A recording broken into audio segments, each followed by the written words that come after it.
Film की शुरुआत में हम एक जवान लड़के को देखते हैं जिसका नाम हम्बर्ट होता है। हम्बर्ट 14 साल का होता है। उसके टाउन में एक लड़की रहने आती है जिसका नाम एनाबेल होता है। एनाबेल काफ़ी सुंदर होती है, इसलिए हम्बर्ट उसको देखकर उसकी तरफ अट्रैक्ट होने लगता है। कुछ ही दिनों में एनाबेल और हम्बर्ट के बीच में एक गहरा रिश्ता बन जाता है और वो दोनों एक दूसरे को बहुत ज़्यादा प्यार करने लगते हैं। पर हम्बर्ट को एक डॉक्टर से पता चलता है कि एनाबेल को एक गंभीर बीमारी है जिससे उसकी मौत हो जाती है। एनाबेल की मौत से हम्बर्ट बहुत ज़्यादा दुखी हो जाता है और उसके बाद से वो कभी किसी लड़की को प्यार नहीं करता। उसके बाद हम देखते हैं कि बहुत साल बीत चुके हैं। हम्बर्ट अब 50 साल का हो चुका है और वो एक प्रोफेसर बन चुका है। वो अपनी एक बुक लिखने फ्रांस के एक गाँव में आता है। वो अपने अंकल के घर रहने के लिए जाता है, पर जैसे ही वो अपने अंकल के घर पहुंचता है वहाँ देखता है कि उनके घर पे आग लग चुकी है। उसके बाद हम्बर्ट के अंकल हम्बर्ट को अपने किसी रिलेटिव के यहाँ पर रहने के लिए भेजते हैं। हम्बर्ट जैसे ही उनके घर पर पहुँचता है वहाँ पर उन्हें एक लेडी मिलती है जिसका नाम हेज़ होता है। हेज़ बताती है कि वो यहाँ पर अकेली रहती है और साथ में उसकी बेटी लॉलिता रहती है। हेज़ हम्बर्ट को अपना घर दिखाती है, पर हेज़ का घर बहुत गंदा होता है और हम्बर्ट को वो बिल्कुल भी पसंद नहीं आता। हम्बर्ट घर देखने के बाद उसे मना कर देता है और वहाँ से जाने की कोशिश करता है, पर हेज़ हम्बर्ट को रोक लेती है और उसे अपने गार्डन में लेके जाती है। हम्बर्ट गार्डन में हेज़ की बेटी लॉलिता को देखता है। लॉलिता काफ़ी सुंदर होती है और हम्बर्ट उसे देखते ही उसे प्यार करने लगता है। उसको देखकर वो काफ़ी खुश होता है और वो उस घर में रहने के लिए एग्री हो जाता है। कुछ दिन बीत जाते हैं और हम देखते हैं कि लॉलिता भी हम्बर्ट की तरफ अट्रैक्ट होने लगती है। हम्बर्ट भी लॉलिता के बारे में अपनी डायरी में लिखना शुरू कर देता है। लॉलिता हम्बर्ट की तरफ इतनी आकर्षित होने लगती है कि जब उसकी माँ घर पर नहीं होती तो लॉलिता हम्बर्ट के पास आती है और उसकी गोद में बैठ जाती है और उसको बोलती है कि ये बात उसकी माँ को पता नहीं चलना चाहिए। हम्बर्ट को भी ये सब काफ़ी अच्छा लगता है। दूसरी तरफ हेज़ भी हम्बर्ट की तरफ अट्रैक्ट होती है और उसको पसंद करने लगती है। हेज़ हम्बर्ट को बताती है कि वो लॉलिता को बोर्डिंग स्कूल भेज रही है क्योंकि उसका बिहेवियर ठीक नहीं है, वहाँ जाने से उसका बिहेवियर ठीक हो जाएगा। ये सुनकर हम्बर्ट को काफ़ी दुख होता है क्योंकि वो लॉलिता को उसके बाद नहीं मिल पाएगा। हेज़ लॉलिता को बोर्डिंग स्कूल जाने के बारे में बताती है, पर लॉलिता ये सुनकर मना कर देती है, पर हेज़ उसकी एक भी नहीं सुनती। उसके बाद हम देखते हैं कि कुछ दिन बीत जाते हैं और लॉलिता के बोर्डिंग स्कूल जाने का टाइम हो जाता है। लॉलिता अपनी गाड़ी में बैठने वाली होती है, पर उससे पहले ही वो देख लेती है कि हम्बर्ट उसे खिड़की से देख रहा है। वो भागकर वापस घर पर आती है और हम्बर्ट के पास आकर उसे लिपट जाती है और उसे किस करती है और उसको बाय बोलकर वापस चली जाती है। लॉलिता के जाने के बाद एक मेड वहाँ पर आती है और हम्बर्ट को एक लेटर देती है। वो लेटर हेज़ ने भेजा होता है जिसमें लिखा होता है कि वो उसे बहुत ज़्यादा प्यार करती है और उसे शादी करना चाहती है। अगर वो भी उसे शादी कर सकता है तो वो इस घर में रह सकता है, नहीं तो उसे घर छोड़ के जाना पड़ेगा। लेटर पढ़ने के बाद हम्बर्ट सोचता है कि अगर वो यहाँ से चला गया तो वो लॉलिता से कभी नहीं मिल पाएगा, इसलिए वो हेज़ से शादी कर लेता है। पर उसे शादी करने के बाद वो उसके साथ कभी फिजिकल नहीं होता। वो सोने से पहले हेज़ को नींद की दवाइयाँ खिला देता है ताकि वो उसके साथ कभी इंटीमेट ही ना हो पाए। अगले दिन हम्बर्ट जब अपने काम से घर आता है तो वो देखता है कि हेज़ उसकी पर्सनल डायरी पढ़ रही है जिसमें उसने लॉलिता के बारे में लिखा था। वो डायरी पढ़कर हेज़ काफ़ी गुस्सा होती है और हम्बर्ट को डिवोर्स देने की बात करती है। हम्बर्ट उसको बोलता है कि उसने सिर्फ एक फिक्शनल कहानी लिखी थी और उसका गुस्सा शांत करने के लिए वो उसके लिए ड्रिंक बनाता है। हम्बर्ट उसके लिए ड्रिंक लेकर आता है, पर हेज़ वहाँ से जा चुकी होती है। वो उसको ढूंढने के लिए बाहर जाता है और देखता है कि हेज़ का एक्सीडेंट हो गया और वहीं पर ही उसकी मौत हो जाती है। उसके बाद हम देखते हैं कि हम्बर्ट लॉलिता को लेने उसके समर कैंप में जाता है। वहाँ पर लॉलिता हम्बर्ट से अपनी माँ के बारे में पूछती है तो वो बताता है कि वो बहुत ज़्यादा बीमार है और एक हॉस्पिटल में एडमिट है। उसके बाद वो लॉलिता को बोलता है कि छुट्टियाँ चल रही है और हम वेकेशंस के लिए घूमने जा रहे हैं। लॉलिता को ये सब काफ़ी अच्छा लगता है और वो उसके साथ गाड़ी में बैठ जाती है। बहुत देर तक ट्रैवल करने के कारण हम्बर्ट और लॉलिता काफ़ी थक जाते हैं, तो हम्बर्ट एक होटल में रूम बुक करता है। उसी होटल की लॉबी में लॉलिता घूम रही होती है और उसे एक आदमी दिखता है जिसका नाम कोल्टी होता है। लॉलिता उस आदमी को देखकर काफ़ी अट्रैक्ट होती है। उसके बाद हम देखते हैं कि हम्बर्ट और लॉलिता एक ही बेड पर सो जाते हैं। सुबह होती है और लॉलिता हम्बर्ट के पास आती है और उसे किस करने लगती है। हम्बर्ट को भी काफ़ी अच्छा लगता है। उसके बाद दोनों इंटीमेट भी होते हैं। उसके बाद दोनों वहाँ से निकल जाते हैं और वापस से ट्रैवल करने लगते हैं।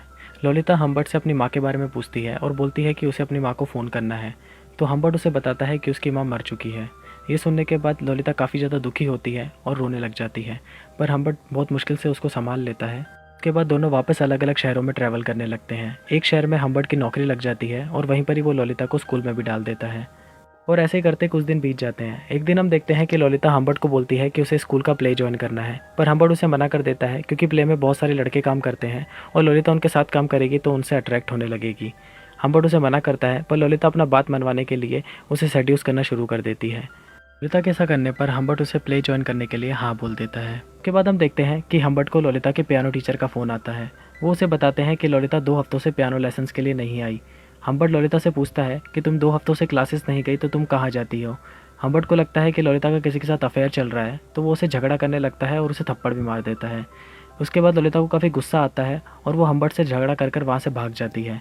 हम्बर्ट उसे ढूंढने के लिए शहर में निकलता है, पर उसे लॉलिता कहीं नहीं मिलती। लास्ट में जब वो थक हार कर एक दुकान पर पहुंचता है और देखता है कि वहीं पर ही ललिता बैठी हुई है, वो ललिता के पास जाकर उसे माफ़ी मांगता है। उसके बाद ललिता बोलती है कि उसे सिटी में नहीं रहना, उसे यहाँ से जाना है। हम्बर्ट उसकी बात मान लेता है और दोनों वहाँ से चले जाते हैं। अगली सुबह हम देखते हैं कि हम्बर्ट और ललिता दोनों दूसरी सिटी के लिए ट्रैवल कर रहे होते हैं। हम्बर्ट की नज़र पीछे पड़ती है और वो देखता है कि एक कार उनका पीछा कर रही है। वो ललिता को एक नोटपैड निकालने के लिए बोलता है और उस पर कार का नंबर लिखवाता है। थोड़ी देर के बाद हम्बर्ट एक शॉपर को सामान लेने के लिए उतरता है और वो खिड़की से बाहर देखता है कि ललिता एक अनजान आदमी से बात कर रही है। वो भागकर बाहर जाता है और देखता है कि वो आदमी वहाँ से जा चुका है। वो ललिता से पूछता है कि तुम किससे बात कर रही थी, तो ललिता बताती है कि वो आदमी मुझसे रास्ता पूछ रहा था, तो मैंने उसे अपना मैप दे दिया। उसके बाद हम देखते हैं कि वापस से एक गाड़ी हम्बर्ट की कार का पीछा करने लगती है, पर इस बार हम्बर्ट कार से बाहर निकलता है और उस ड्राइवर के पीछे भागता है, पर वो ड्राइवर अपनी कार को रिवर्स लेकर वहाँ से चला जाता है। हम्बर्ट ललिता से वो पेपर मांगता है जिस पर उसने कार का नंबर लिखवाया था। ललिता उसको वो पेपर देती है, पर उसके ऊपर नंबर मिट चुके होते हैं क्योंकि ललिता की च्युइंगम उस पर लगी हुई होती है। ये सब देखकर हम्बर्ट को काफ़ी गुस्सा आता है और वो ललिता को एक थप्पड़ मारता है। ललिता उससे नाराज़ हो जाती है और कार से बाहर निकल के भागने लगती है। हम्बर्ट उसको मनाने के लिए उसके पीछे जाता है और उसे मना लेता है। उसके बाद दोनों एक होटल में रुकते हैं। हम्बर्ट ललिता को बोलता है कि वो कुछ सामान लेने बाहर जा रहा है, तो तुम थोड़ी देर के लिए यहीं पर ही रुकना, और हम्बर्ट वहाँ से चला जाता है। हम्बर्ट जैसे ही वापस लौटता है वो देखता है कि ललिता के पाँव गंदे हो रहे हैं और उसके मुंह पर मेकअप पूरा बिगड़ा हुआ है। हम्बर्ट को देखकर लगता है कि शायद वो किसी लड़के से मिलने गई थी, तो वो ललिता के पास आता है और उसे पूछता है कि तुम कहाँ गई थी, तो ललिता बताती है कि मैं तो यहीं पर ही थी, मैं सिर्फ तुम्हें ढूंढने के लिए बाहर गई थी। हम्बर्ट को उसकी बातों पर यकीन नहीं होता और वो ललिता के पास आके रोने लगता है और उसके साथ इंटीमेट भी होता है, पर ललिता उसे बार बार यही बोलती है कि वो किसी से भी मिलने नहीं गई थी। उसी रात ललिता हम्बर्ट को बोलती है कि उसके पेट में काफ़ी ज़्यादा दर्द हो रहा है, इसलिए वो कहीं भी ट्रैवल नहीं कर सकती, तो हम्बर्ट उसे एक हॉस्पिटल में ले आता है और वहाँ पर एक दिन के लिए उसे भर्ती कर देता है। अगली सुबह वो हॉस्पिटल में फ़ोन करके ललिता का हालचाल पूछता है, तो हॉस्पिटल के रिसेप्शनिस्ट बताते हैं कि ललिता अपने अंकल के साथ जा चुकी है। ये सुनकर हम्बर्ट काफ़ी ज़्यादा शॉक हो जाता है और वो भागता हुआ हॉस्पिटल में आता है और हॉस्पिटल में हर किसी के साथ लड़ाई करने लगता है और ललिता के बारे में पूछने लगता है, पर किसी को भी ललिता के बारे में कुछ पता नहीं होता। वो उसको इधर उधर ढूंढने की कोशिश करता है, पर वो उसे ढूंढ नहीं पाता।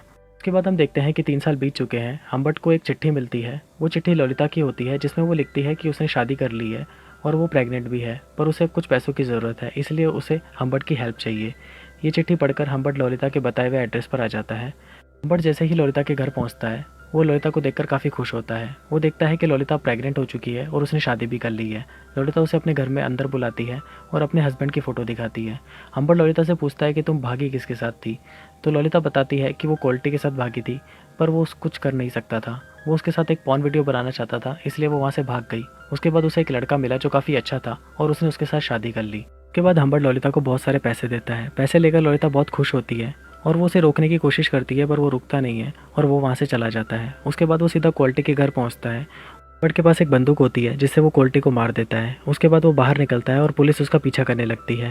वो अपनी गाड़ी वहीं रोक लेता है और पुलिस के सामने सरेंडर कर देता है। उसके बाद हम देखते हैं कि हम्बर्ट को जेल हो जाती है और हम्बर्ट जेल में ही मर जाता है और कुछ समय बाद ललिता भी अपने बच्चे को जन्म देते हुए मर जाती है और फिल्म वहीं ख़त्म हो जाती है।